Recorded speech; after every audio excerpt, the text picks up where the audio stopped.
So, I figured I would show you what I am using because I know you're going to have questions. So, let's start there, shall we? Black pepper, garlic powder, onion powder, ground mustard, rosemary, ground rosemary, but you can use fresh if you can't find any, LP sauce, Worcestershire sauce, cream sherry,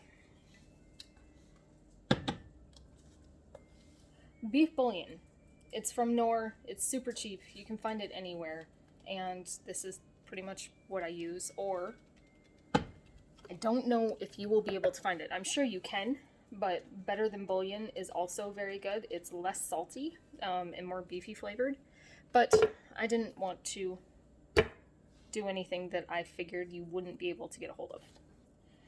And then mushrooms. And I actually cut these and weighed them out for you. 9.5 ounces is what this is, and this is a 5.2 cup container, so 5 cups chopped, or 9 ounces. That's what I'm doing. So, oh, and butter. Here, let me show you. Butter in a pan. Let's turn this on and get it going. And I'm going to pause this for a minute since you don't need to see butter melting. And what I'm going to do is I'm going to melt down the butter, and then I'm going to add the mushrooms in it, and I'm going to cook the mushrooms until they're all tender and soft and squishy. And at that point, I will turn you back on. Okay. Okay. So, I put some butter in a pan, put the mushrooms in a pan, and they have cooked down, lost most of their moisture, right? Okay. And this is going to be just black pepper, and it's about a half a teaspoon total. Okay, so garlic powder,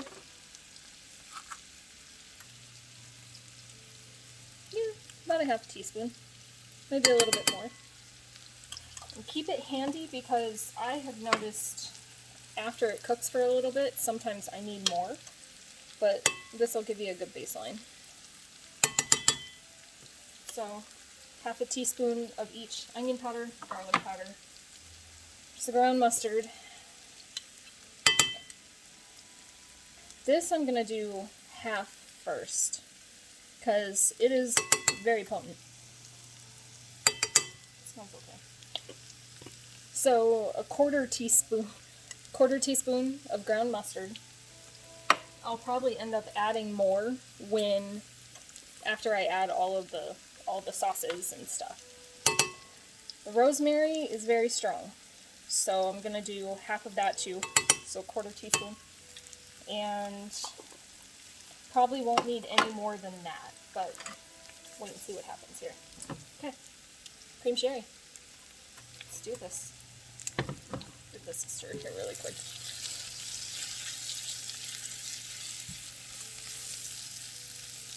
Okay. See how it's kind of getting sticky? So I add the cream sherry next to deglaze the pan. I'm going to do about a cup. So I really like the way it is.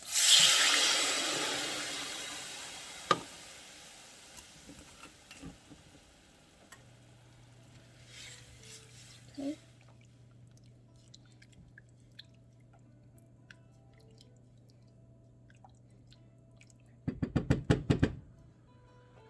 It's going to come up to a boil.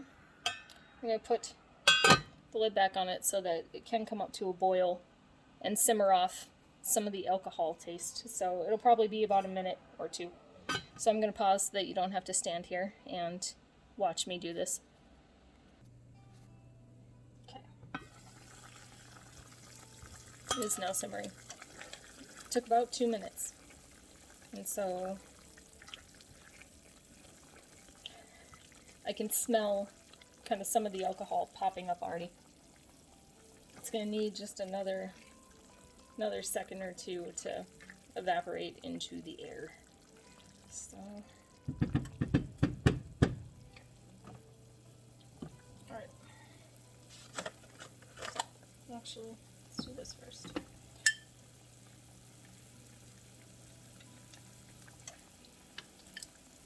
Worcestershire, I just dab 1, 2, 3, and a half.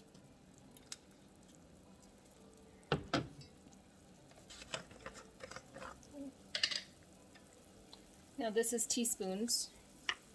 1 teaspoon of beef bouillon is an equivalent to 1 cup of broth, of beef broth. So I'm going to start off with 3, see where we are. Okay.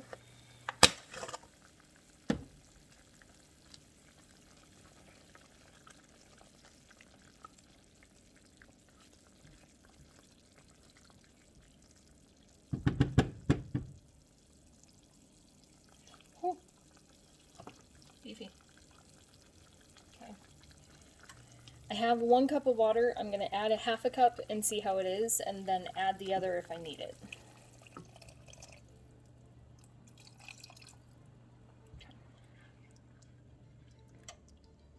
Perfect size for 2 tenderloins. Perfect. Perfect amount. Oh, that's pretty rich smelling here. I'm gonna try.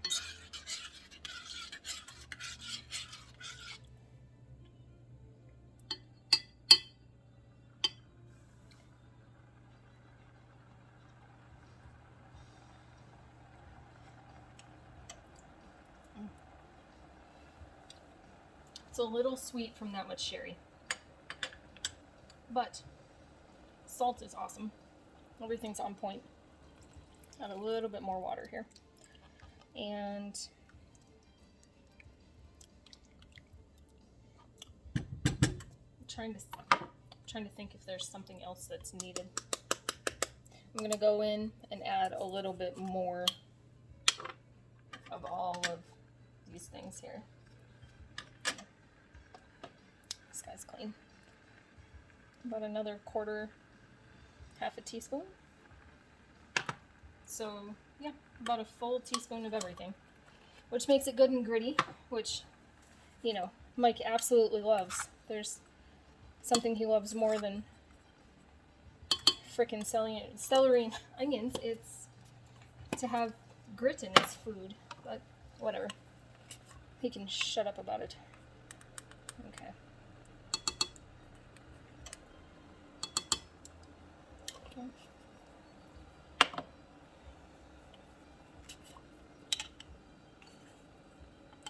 A quarter of a teaspoon there. Mix it all up here.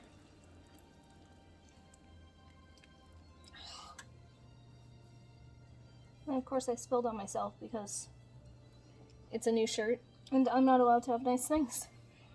Yay. Okay.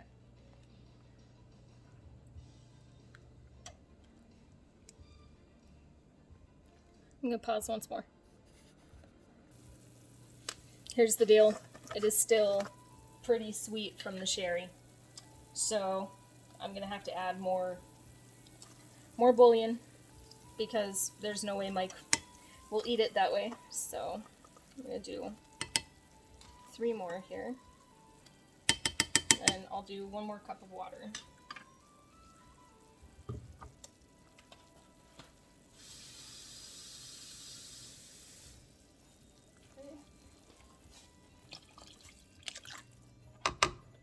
Okay. 2 more splashes.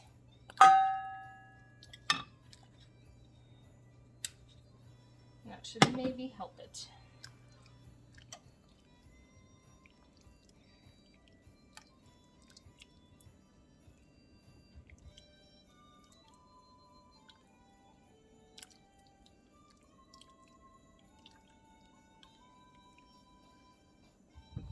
Smells a lot better. I wouldn't say better. The sherry part was really, it was good. Don't get me wrong.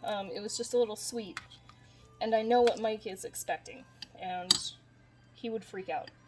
And that's all there is to it. And get all judgy, because that's what he does.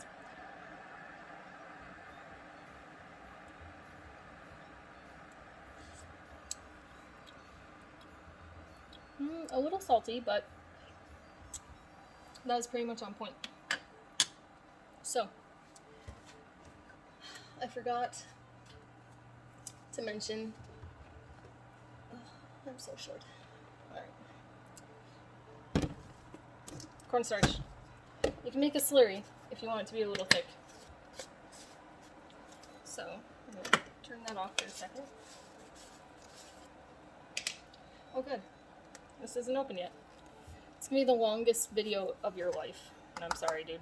I'm sorry.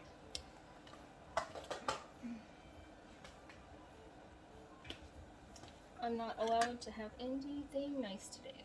Okay. Cornstarch. Slurry. That's about 2 teaspoons. 4 teaspoons. Look at me. Doing what Casey does, making a mess.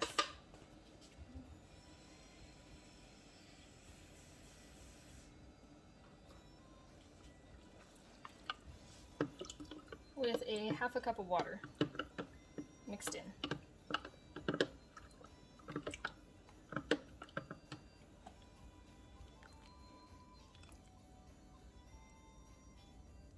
Okay.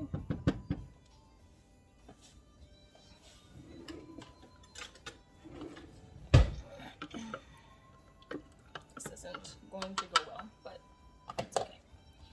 All right.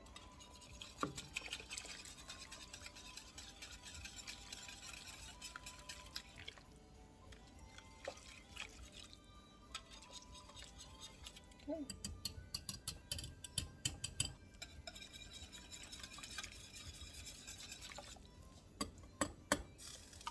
There she be.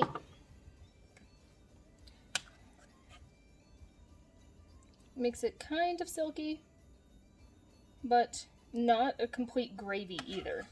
Can you add more cornstarch? Absolutely. Of course you can. But, again, I will probably feed this to him tonight. And if you're going to make this beforehand, I would probably make it a little thinner. Because if you make it pretty thick and put it in the fridge, it'll set up like cement. So make it kind of thin, and then add a little bit more cornstarch and water when you go to reheat it. But if you were going to eat it right now, I would thicken it a little bit more. But it's not bad. It's just a nice thin sauce at that point. So what I would do after I do salt and pepper on the tenderloins and cook them, I would cook them just enough to have a sear on each side, and then start making this in that pan that you cook the steaks in, and then put the steaks back in here on a simmer until they are to your doneness, like if you want them medium or whatever. And what will happen is the tenderloins will cook in this sauce and kind of infuse with that flavor. So that's how I make it, dude. It's pretty simple. I know I'm not the best instructor when it comes to this stuff, but I figured I would show you because I know me writing stuff down is just not always great. So let's see. It's pretty spot on. So, all right. I love you. I'll talk to you later.